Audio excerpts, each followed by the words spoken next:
Bismillahirrahmanirrahim. Assalamualaikum warahmatullahi wabarakatuh. Saya Rizky Amalia dengan NIM 12030500154 akan mempresentasikan materi mengenai fungsi peraturan perundang-undangan. Di Indonesia sendiri terdapat beberapa macam peraturan perundang-undangan yang pembentukannya diatur oleh Undang-Undang Nomor 12 Tahun 2011. Beberapa ahli berpendapat bahwa Undang-Undang Dasar 1945 dan TAP MPR tidak termasuk dalam peraturan perundang-undangan. Fungsi peraturan perundang-undangan menurut Bagirmanar dibagi menjadi dua, yaitu fungsi internal dan eksternal. Fungsi internal yaitu fungsi peraturan perundang-undangan sebagai subsistem hukum terhadap sistem kaidah hukum. Secara internal, peraturan perundang-undangan menjalankan fungsi penciptaan hukum, fungsi pembaharuan hukum, fungsi integrasi pluralisme hukum, dan fungsi kepastian hukum. Yang pertama, penciptaan hukum, yang melahirkan sistem kaidah hukum yang berlaku umum dilakukan atau terjadi melalui beberapa cara, yaitu melalui putusan hakim atau jurisprudensi. Salah satu cara utama penciptaan hukum di Indonesia adalah melalui pembentukan perundang-undangan. Yang kedua, fungsi pembaharuan hukum, yang berarti bahwa peraturan perundang-undangan merupakan instrumen dalam perubahan hukum dibandingkan dengan penggunaan hukum kebiasaan atau jurisprudensi. Yang ketiga, fungsi integrasi pluralisme hukum. Adanya pluralisme hukum di Indonesia ditunjukkan dengan masih berlakunya berbagai sistem hukum, yaitu sistem hukum Eropa kontinental, sistem hukum adat, sistem hukum agama khususnya Islam, dan sistem hukum nasional. Hal ini menjadi kendala terberat adanya pluralisme hukum adalah yang dalam mewujudkan kepastian hukum.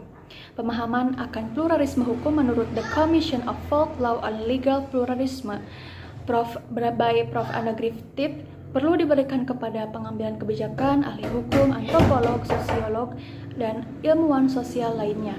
Yang ketiga, yang keempat, fungsi kepastian hukum merupakan asas penting dalam tindakan hukum dan penegakan hukum.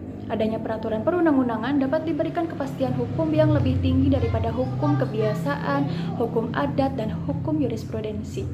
Yang kedua, fungsi eksternal, keterkaitan peraturan perundang-undangan dengan tempat berlakunya.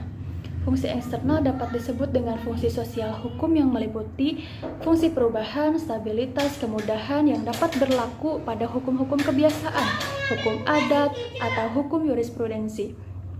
Fungsi sosial ini dapat dibedakan, diantaranya ada fungsi perubahan, fungsi hukum sebagai sarana pembaharuan. Peraturan perundang-undangan diciptakan atau dibentuk untuk mendorong perubahan masyarakat di bidang ekonomi, sosial, maupun budaya. Masyarakat patrilineal atau matrilineal dapat didorong menuju masyarakat parental melalui peraturan perundang-undangan perkawinan. Yang kedua, fungsi stabilitasi. Peraturan perundang-undangan dapat pula berfungsi sebagai stabilitasi. Peraturan perundang-undangan di bidang pidana, di bidang ketertiban dan keamanan adalah kaidah-kaidah yang terutama bertujuan menjamin stabilitas masyarakat. Kaidah ini dapat pula mencakup kegiatan ekonomi seperti pengaturan kerja, pengaturan tata cara perniagaan, dan lain-lain.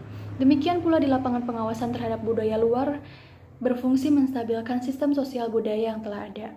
Yang ketiga, fungsi kemudahan peraturan perundang-undangan dapat pula dipergunakan sebagai sarana mengatur berbagai kemudahan atau fasilitas, begitu.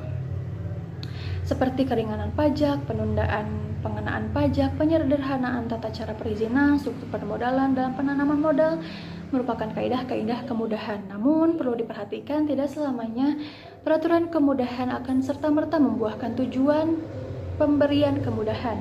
Dalam penanaman modal misalnya, selain kemudahan seperti yang disebutkan di atas, perlu juga persyaratan lain seperti stabilitas politik, prasarana ekonomi, ketenagakerjaan, dan lain sebagainya. Demikian yang dapat saya sampaikan. Jika banyak kekurangan, mohon dimaafkan. Sekian dari saya. Terima kasih atas perhatiannya. Wassalamualaikum warahmatullahi wabarakatuh.